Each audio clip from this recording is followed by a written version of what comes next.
Over 20 years ago, I coined the expression think big, and it's been a part of my life ever since.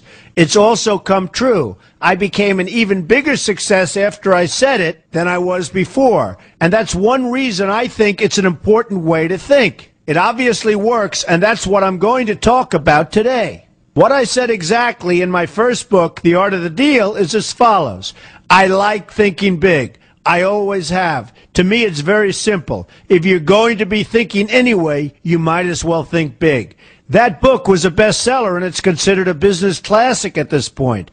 But I never thought those words would become bestsellers in their own right. It's an interesting point that I'm famous for two very short statements. Think big and you're fired. But let's stick to the first one for today. And I'd suggest strongly that you pay attention so that you won't have to hear the second one. Thinking big starts with the details and grows from there. Because I'm a builder, I'm very aware of the importance of having a good foundation. You can't take chances in construction. You can't be haphazard and say, well, maybe this will work, maybe it won't, so let's try it and find out. Because a lot of people will be at risk. I have to know if something will work or not. Every inch has to be accounted for. In other words, thinking big starts with being thorough. So number one, be thorough. Don't count on happenstance to get you anywhere, because it won't. Number two, get a momentum going and keep your momentum going. You have to have big ideas, but you've got to have the energy to get them done, which can sometimes take a long time. If you don't have momentum, you will not have what it takes to get the job done. Patience alone isn't enough. I have a lawyer friend who used to refer to me as the reverse tornado who builds everything in his path. I always like that because it implies a lot of energy and a lot of momentum. And that's exactly what it takes to get anything done. So keep your momentum going. Number three, stay focused. You have to stay focused. The minute you lose focus, you will also be losing your momentum. They go together, and you will accomplish a lot more, even amazing things, if you make sure you keep these two things working together for you. I've seen very talented people literally go down the drain because they couldn't seem to keep their focus long enough to get anything done. In this day of multitasking, that can be a real challenge, but it's absolutely necessary. Ask yourself this question: what should I be thinking about right now? That simple question can restore your focus in no time at all. And your answer right now should be listening to Donald Trump. Number four, look at the solution, not the problem.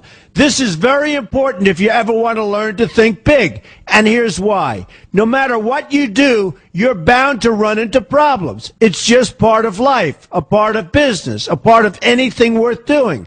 If you let the problems get in your way, they'll become bigger than your idea was to begin with, and you will be a wipeout. No matter how bad things look, keep your focus on the solution, and you will be surprised how things can work out, and work out properly. One way I do this is to ask myself, when confronting a possible problem, is this a blip or is this a catastrophe? A catastrophe is something like an earthquake, a tsunami, a war, and so forth, and a blip is everything else. Right away you'll have the right perspective, and your equilibrium will be restored. So keep your focus on the solution. Number five, see opportunity for what it is, an opportunity. For example, why are you listening to me today? Curiosity? You like me? You don't like me? You want to learn? You have nothing else to do? You want to hear me tell you you're fired? I hope not, but whatever your reasons might be, they've brought you to a good place to get involved and to learn.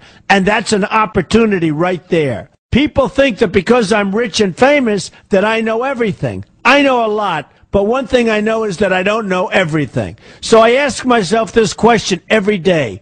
What can I learn today that I didn't know before? And you know what? I learn something new every single day.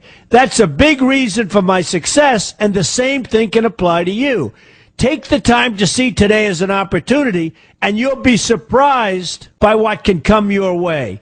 Be open to new ideas, and you will be creating your own opportunities before too long. Number six, know everything you can about what you're doing. That's a good way to cover your bases. Another good way is to read the book Robert Kiyosaki and I have written together, Why We Want You to Be Rich.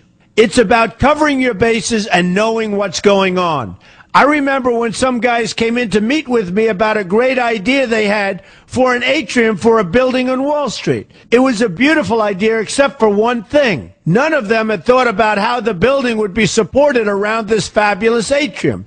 They didn't take into account the steel columns that were necessary to support a 72-story building. A very big and embarrassing oversight that could have been avoided if they'd taken the time to think about what they were doing.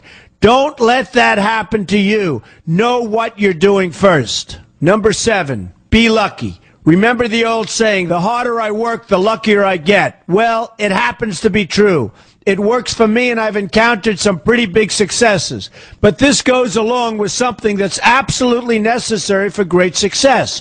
Be passionate. You have to love what you're doing if you want to be successful at it. My father told me that it's absolutely true. I might work 7 days a week, but it doesn't seem like work to me because I love what I'm doing. If you don't like what you're doing, find something else to do, or do it part-time until you can find something full-time. You will never be successful, happy, or healthy unless you're doing what you love to do. That's just the way it is. So give it some thought. In fact, give it a lot of thought. For example, if you're feeling frustrated, there are 2 ways to look at the situation. Frustration can mean that maybe you're expecting too much, or it can be an indication that you know you should be, or could be, doing more. Use frustration as a motivator. Use it to get where you want to go instead of staying where you don't want to be. But above all, be passionate. That's the fast track to success, no matter what your interests are. Number 8, see yourself as victorious. That can zap negativity immediately and put a positive spin on problems. I've gotten to the point where I see problems as challenges that I'll enjoy meeting and dealing with. My point here is that no matter what you do, you will encounter problems. Why not see them as challenges instead and know that you are more capable of dealing with them? That's positive thinking with a realistic slant. When I go into negotiations, I keep an open mind to what may happen. But I can tell you that there's already a done deal attitude on my part. I've already thought the process through to the extent that I know everything will be better off if they agree with what I've come up with because I've taken both sides into account. I enter the situation with a victorious attitude, and I've had enough victories to know that this attitude works. Use it. Number 9, be smart. Know that you have something unique to offer because you do use the tools that are provided for you and remain open to new ideas. That's being smart. That's also where innovation comes from. Being smart means you know how to use what you've got. That doesn't mean there's nothing left to learn, but it means that you will have the ability to learn and move forward with success. And success is very important. Success is what you want. Just be successful. Believe me, you'll be happier. I know people who have had very few real advantages in life, and yet they've managed to become giant successes. They figured out how to use what they had, not to dwell on what they didn't have. I'm convinced that everyone has something useful to offer, and if you apply yourself diligently, you'll find that you have what it takes to succeed, and you're going to be a lot happier for it. Number 10, above all, never give up. Never, never, never give up. The only time you will be a failure is if you quit trying. Only losers quit. The biggest losers in the world are quitters. Winners keep on going. So whatever you do, never give up. My father always used to harp, never give up, son, never give up. Don't ever quit. I never want to see you give up or quit. Well, my father was a smart guy, and I listened to him. And remember, think big. A good way to start is to read our new book, Why We Want You to Be Rich. 2 men, 1 message. There's a lot of great advice in there for you, and I expect you to pay attention. You're going to do fantastically well. You're going to be a winner, and I'm going to see you in the winner's